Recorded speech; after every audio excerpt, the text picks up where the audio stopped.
meel baan ku wada noolahay imiga saddex bay ag jooga kan ee fadhiya kiniinka cunaa oo dhakhtarkan uga soo qaadaa inanka kale iska xanuunsana gariir bay leeyihiin oo dhibaataysan yihiin aad bay u dhibaataysan yihiin waqtigan imiga waa waqti adag raashinkaana iigu daran oonan goyn karayn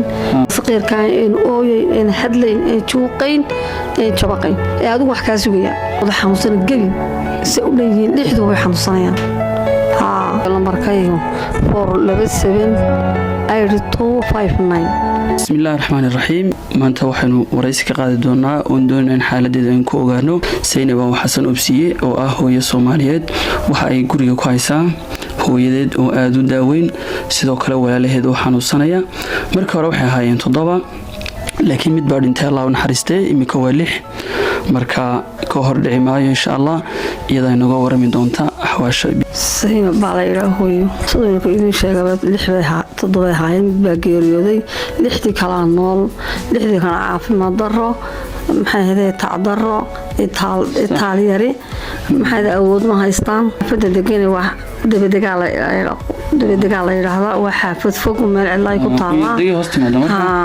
meel cid ay ku taala waa meel go'doona oo aan biyaheedu fiicnayn biyo ma laha adeeg ma laha fiican halkaas suuqan ka soo adeega habeenkii sabaayad bal maalintii u soo meermeera shaqada ka shaqeyso waa sabaayad yani soo dubaa habeenkii baan soo hoydaa marka way itaal daran yihiin afarta ayaan baxaa afarta habeenimo baxaa habeenkii 10 kan soo hoydaa wixii hayo waan siiyaa cid kale u maqan Allah hayna ma hayo waxaan u hayaa ma jirto marka kaliya u shaqeeya sabaayada yar baad ugu shaqeysaa intaar ma ka biiliya gurigan dad baa u dhisay ummada rasuulka dar Ilaahay u dhistay hadana waxba uma haya anigu waa kaligay way wada xanuunsanayaan imiga waxa iga maqan 4 laba u daran oo dhulka yaala mid baan 5 sano dhig ku shubayay marka dhig ku shubay ka baxsaday meel cid la igu sheego imiga la igu kaalay qaad awoodna uma hayaan ku qaado waxaan ku soo qaadana ma haysto hooyaday way khalkhalsantay way il daran tahay imiga dhakhtar uma hayo aan ku geeyo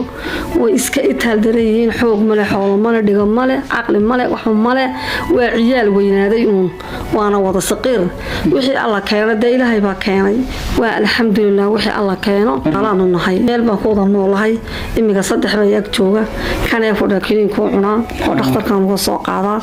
inanka kale iska xanuunsana gariir bay leeyihiin oo dhibaataysan yihiin aad bay u dhibaataysan yihiin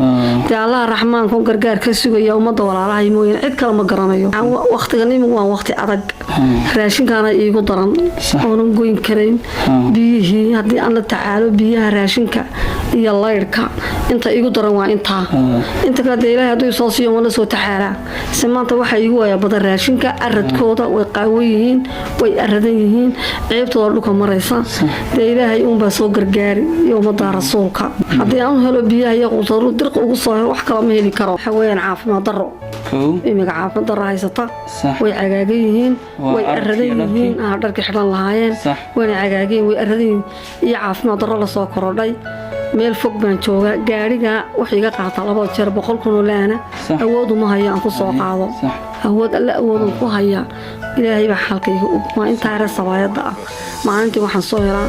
30 kun amba 20 kun ma soo waayaa waan iska soo lugeeya doon heli karin ba inta doon heli karin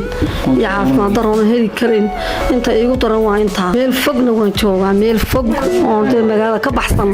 ma waan joogaa suuqa xaabilaana dhul aan dhaweyn oo ii dhow ma joogaan dhulka way ka kaxeeyeen hadana waa la mahadi hadan meel ay ku ururaan ku haya awla banaan baan ku hayn jiray imiga alxamdulillah Ilaahay baa mahad iskale حد قاعد سنة igu soo caawiyaan dadka masaakiinta ee aan xoog iyo xoolo toon mid lahayn waa rag waaweyn oo fariistay waa wada saqiir waa wada goblan xoog iyo xoolo toon ma laha waa rag waaweyn ee wada saqiirka in ooyay in hadlayn in juuqayn in jabaqayn ee adigu wax ka sugaya wada xanuunsan gelin si u leeyihiin dhixdu way xanuunsanayaan aradkii iyo cuntada cuni lahaayeen iyo caafimaadkoogii ugu daran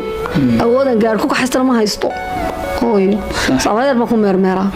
intaas wuxuu ka soo saaraa bulshada Soomaaliyeed wad aragtaan hooyadu say u dhibaataysan tahay sidoo kale iyadoo carruur bay dhashay oo uga baahan biilkii oo waxyaabihii kharashaadkii uga baahan baahiyaha asaasiga sidoo kale walaalaheed bay haysaa oo lixduba waalan yihiin sidoo kale guriga waxa jooga hooyadeed oo aad u daaweyn oo aad u liidata markaa ugu dambeyn bal hooyo nambarkaaga u sheeg bulshada insha Allah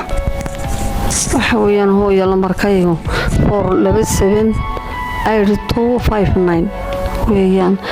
ilaahayna xagga Allah ka soo caawiyo dadka xanuunsanaya إن شاء الله ده وحنك سوق بجمعين دونا برنامج كنت هسنك سوق بجمعين دونا بإذن الله مولى الكريم ورئيسي أنا هو يسين بك قادين أي حالة ده إن شاء الله وحن رجينا يناد وسعاوز